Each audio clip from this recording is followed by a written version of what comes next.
¿Qué pasa? What's up? Antonio Serrano here, and today I have a video magical tip just for you. This is a video that I would love that I would have had this video when I was like 13, 14 years old, when I was starting in magic, because today we are going to talk about fear, that sensation of fear that you have mostly when you have to perform a routine for the very first time.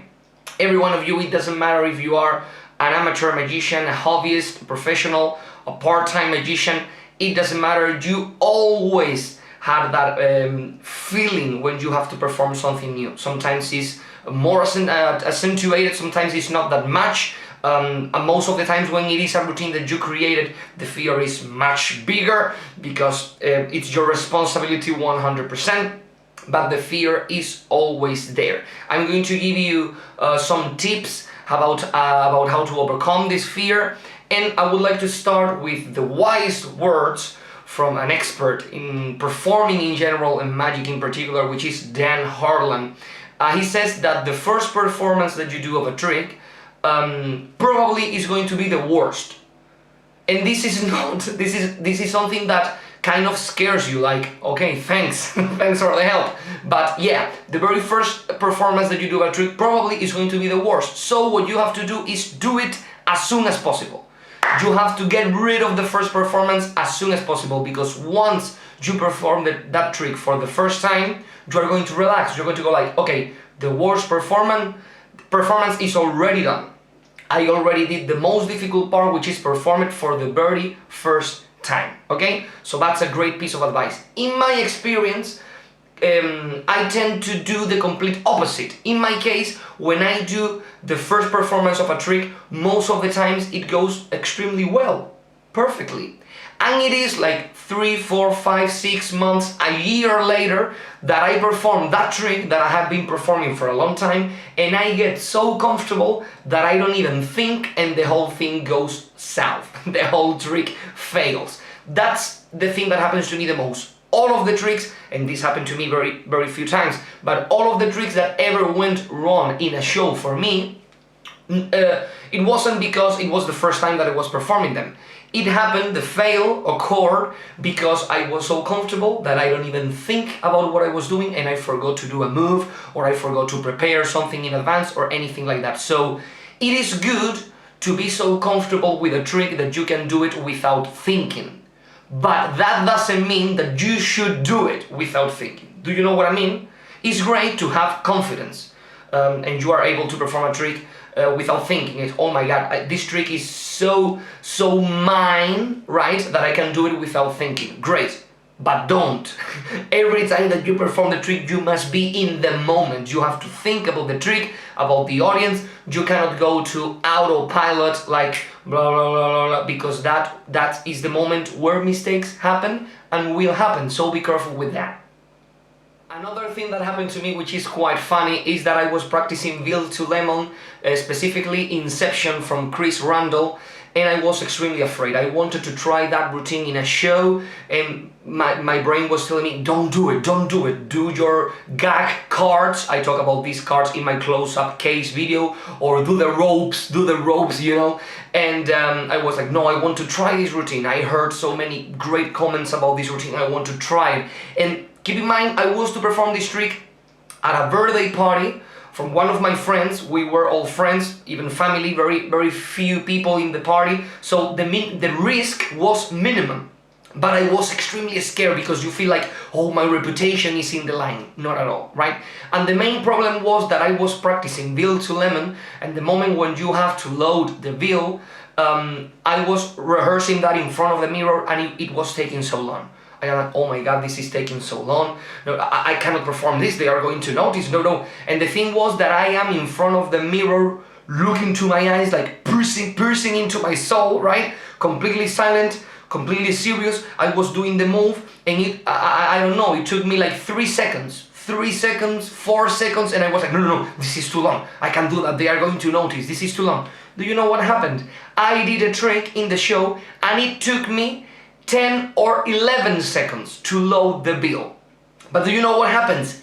In performance, you are moving around, you are talking, you are doing jokes, you are smiling, you have something to do for the spectator, so 10 seconds go like that. As simple as that. So be careful when you practice a trick and you are scared because it's taking you so long, or people are going to notice that I am putting my hand in my pocket. Or yeah, if you are practicing the routine without saying a word in front of the mirror, everything is quite evident, right? But when you do it in performance, everything flies. It flies from one thing to the other, and you are saying something, and there are a lot of distractions, a lot of things to pay attention to, and it flies. So don't be afraid if you are in rehearsal and you think that the trick is not that polished, because the only way to polish 100% a routine is doing it in front of people. As simple as that. Okay, so after this brief, short, but intense introduction, I'm going to give you the three, from my point of view, the three most important causes of fear in magicians. Okay, number one would be courage, or I would say the lack of courage. A lot of the times you feel afraid when you think about performing something and you try to justify the fear. I need to practice more, the script is not perfect, I don't have the best presentation I can come up with, I don't like the props that I have. You are giving excuse when in reality the trick is completely ready to go on stage. Is basically that you lack courage, you are afraid, you need to step in and do it. So think about that. You work a lot, you work extremely hard to have the prop, to pay for it. Sometimes it is a very, very expensive trick. You have rehearsed the trick, you know how to do it perfectly, you have the script, everything is there, but a very thin wall is stopping you, and it's all psychological. It's like, I am afraid, right, of doing this routine. And let me tell you a story. I had two routines that I was working on for like a year or more, which were my rope routine. It was like a mixture of Tabari rope and Richard Sanders fiber optics, and also a comedy routine, not magic at all, a comedy routine that is basically like a sign language kind of thing to a song, to a well-known Spanish song. And I didn't want to perform these routines because I was like, no, they are not that funny, they are not that good. They are things that a kid would do. These are not good routines. I don't want to do it. The truth was, I was scared. And they booked me for a show to MC a dancing competition. So I have to introduce all of the different dancing groups, teams, and in the middle I have to do some jokes, gags, stand-up, and some magic. And I bring with me the ropes and as an anchor, in case I needed something extra, the comedy routine with the sign language to the song. I did the ropes, the reaction was great. Everyone was telling me, Antonio, I didn't know that you did magic with ropes. I love that, oh my god, it was great. When you take off the ends, and I was like, yeah, I don't know why I didn't do this before, right? I've been like more than a year practicing this trick, and I never put this trick on my show. And then I needed to go outside 2 more times. There were like problems with the music and the cueing, the lights, so I had to go out 2 more times that I had prepared, and I had to do the comedy routine. And I did the sign language comedy routine, and the roof of the house went down. Everyone was laughing so hard. It's a very funny routine. Nowadays, I look at it and I'm like, oh my god, this is genius. This is extremely funny because I do a lot of puns, but with my hands, right, to the song. I gesture what the song is saying, doing things that when you see it, you are, yeah, that's what the person is saying, but with another meaning. So it's quite interesting, quite funny. But the thing was that I was not brave enough to put these routines in a show. And thanks to that show, thanks to that step that I took, like, I'm going to put this in, I did it, and it was great. I was afraid that it could go wrong, and it was the other way around. They were great. And the most important piece of advice that I can give you is, you feel dumb. You feel extremely dumb because you are like, I had these 2 great routines sitting in my house like that, in the couch, like, when are we going out? I want to see the world. No, you are not ready yet. And you feel dumb because you have great routines, great bits sitting around in your house that haven't seen the light of day.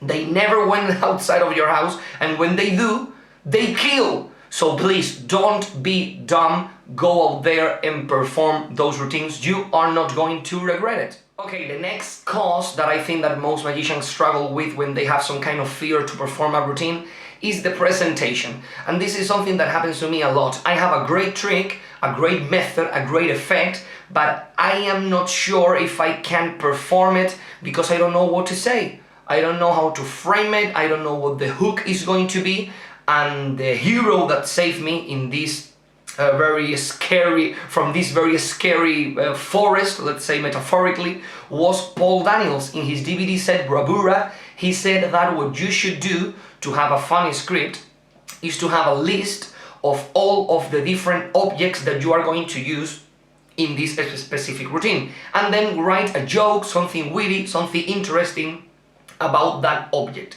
And that way you are going to have a lot of funny things to say.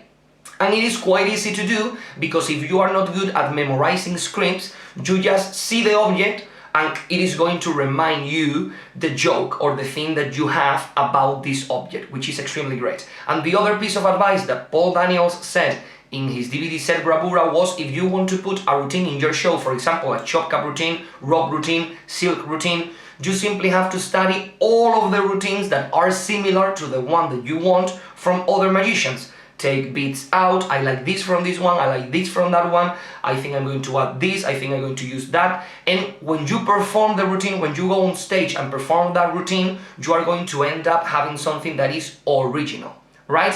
And this is exactly what happened to me with the sucker trick of the turn and restore tissue paper. The way I learned this routine was in a very old magic book that a family member gave to me as a present. The way that I learned it was, you break a piece of tissue paper, you turn up a piece of paper, you crumble it up, and then you open up another piece of paper. You show it's completely restored, and a ball piece of paper, like a balled up piece of paper, falls from your hand to the ground, and you step on it like, oh my god, they saw it. And then you take the piece of paper on the ground and you unfold it, and it is restored too. I didn't like that presentation because I don't like things falling to the ground, because most people cannot see them, even if you are performing on stage. And if you are performing to ground level, it's way more difficult to see if you are in the back of the room. And I didn't like this handling because I think that a lot of people, even the adults, kind of felt that the mistake was real, because if you let something fall to the ground, they cannot see it, and you step on it, you can even switch it inside of your shoe or something like that. So I think that most people felt that the mistake was real, and I had some way out, or I improvised a way out, so I didn't like that. The funny thing and the cool thing about sucker tricks is that people think that they know how the trick works, or they think that you are explaining to them how the trick works, and at the end of the routine they are like, oh my god, we were completely fooled, it was all part of his master plan. But in this case, I thought that people felt that the mistake was real. So I changed it. I started studying other books, and in some books I saw that you can do the same thing but inside of a glass, and I said, what can we do if the glass is opaque with a mug? And now the version that I have is tearing up a paper napkin, ball it up, put it inside of a mug, snap my fingers, move around the piece of paper with a spoon, a breakfast spoon. The whole trick is about what magicians do when they have breakfast. I pulled out another piece of paper. I have a very funny gag. Is this the one? So automatically everyone is like, there is another, the pieces are there. I unravel the napkin, it's like, it's completely restored. All the kids think that the torn pieces are inside the mug, and I say, no. I pull out a ball piece of paper inside the mug. I can show it's empty, it's an ungimmick mug. I leave the mug with the mouth looking towards the audience on top of the stool or the table, my side table. I open up the second napkin and it says magic in the middle. The whole trick is made with magic. That's how you do the trick. And then I start giving presents away. I give the blank napkin, I give the magic napkin. The spoon, no, I cannot give the spoon because the spoon is from the restaurant and I keep it, or any place I'm performing. And who wants the mug? I cannot give you the mug because I am extremely thirsty. I go like this.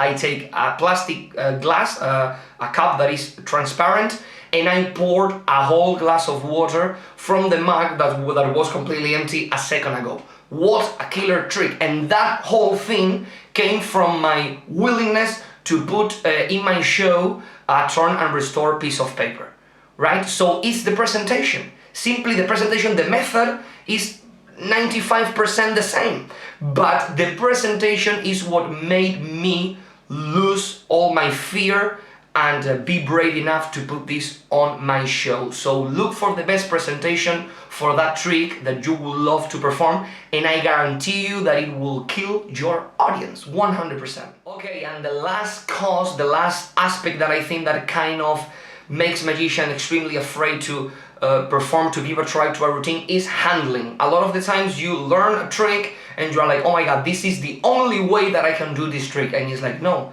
There can be a method for a particular effect, but you can have as many handlings for that trick and that method as magicians we have in the world. So for example, if you ask Salvano to vanish a silk using a thumb tip, he's going to do it in a completely different way than, for example, Alexander de Cova. Another great, Salvano, Alexander de Cova, great masters of the thumb tip, great performers.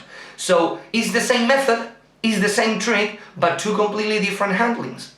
So you must find the handling that suits you. The invisible deck is one of my favorite tricks. I have a ton of different ways of present the invisible deck. But let me tell you something. The invisible deck was one of the very first tricks that I bought. And I never performed it, the trick, I never performed it in a show because I didn't like to do the math.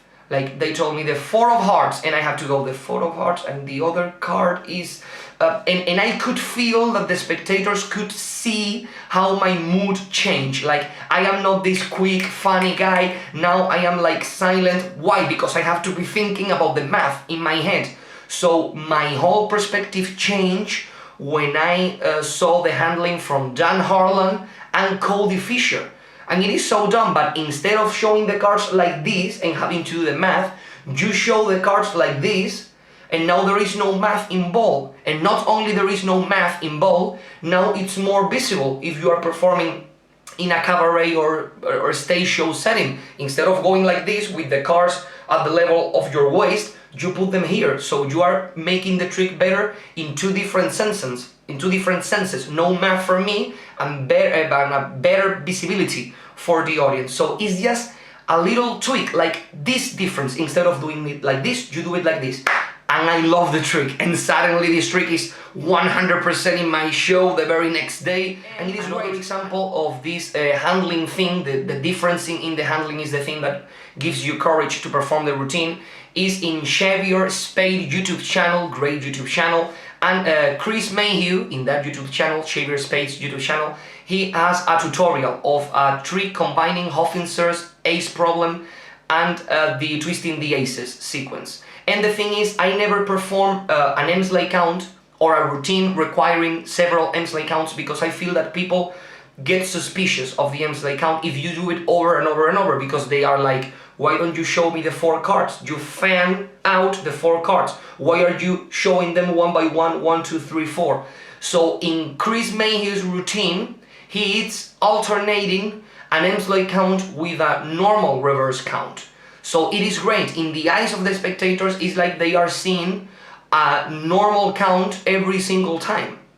So this is the trick that gave me the courage to start performing the Emsley count in shows, in paid shows. And do you know what? Now I have a lot of tricks, like for example, mark cards from Bob Cheats that requires several Emsley counts back to back, but now I have no fear of performing that. Why? Because of that intermediate stage with the Chris Mayhew's routine, right? Sometimes you need like a stepping stone, something in the middle to feel comfortable, and that was it. So basically, study as much as you can all of the handlings possible and available for the routine that you want to put it until you find the one that makes you feel comfortable. And once you arrive at that stage, you can go and take a little bit more risk, little by little, and you are not going to regret it.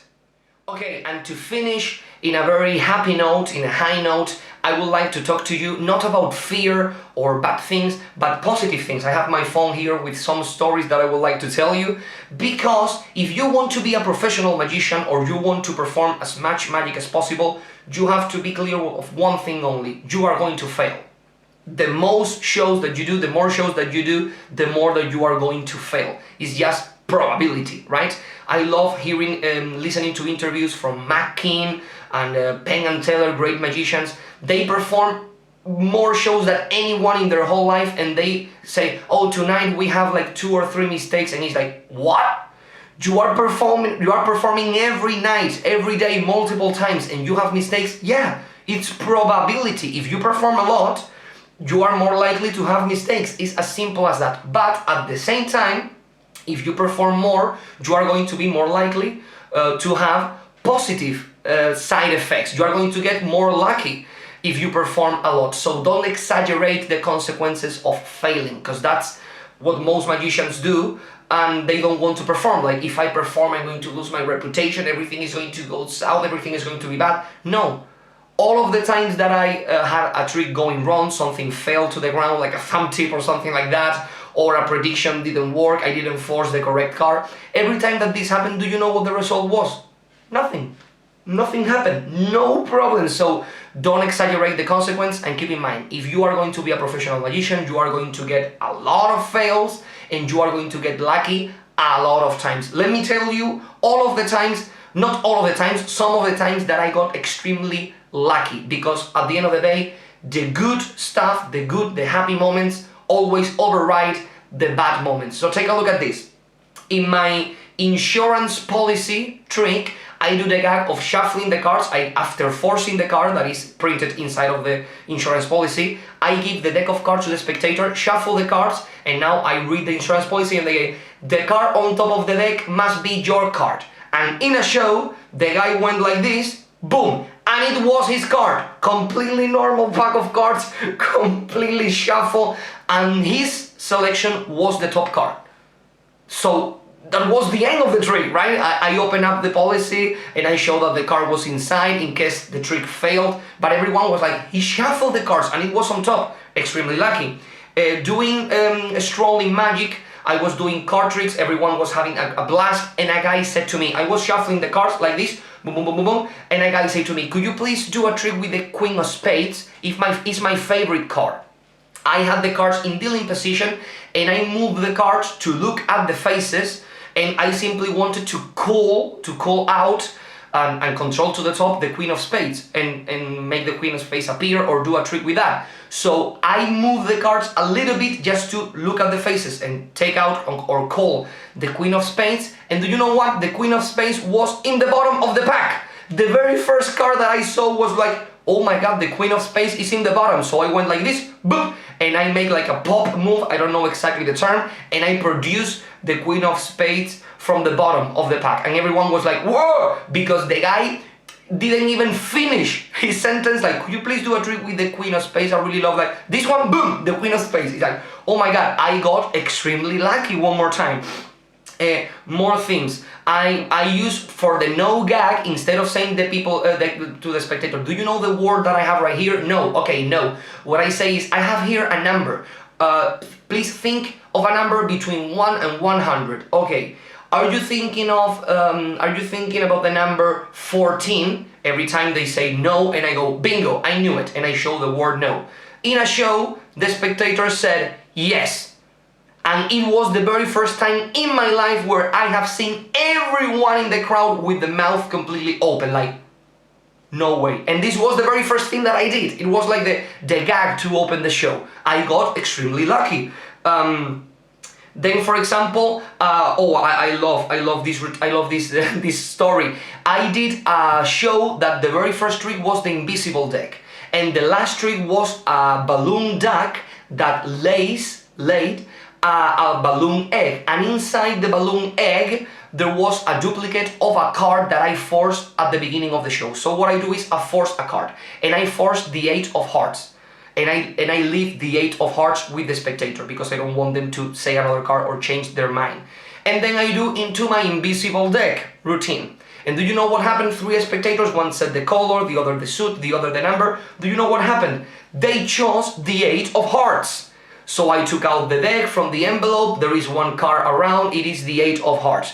And I said, but do you know what's the funniest part of this? Could you please show the card that you picked from the other pack of cards from the beginning of the show? And they go like this, boom, it's the 8 of hearts. I got extremely lucky, and when we arrived, when we were at the end of the show, and I produced the duck, the egg, and inside the egg was the 8 of hearts, they all were standing up. Oh my God, this is great. So please, don't be afraid of performing magic. I can assure you that there are way more positive moments, way more happy accidents, moment like that when you get lucky. There are way more moments like that than bad moments. So please go there, perform, and don't be afraid, because you are going to make it.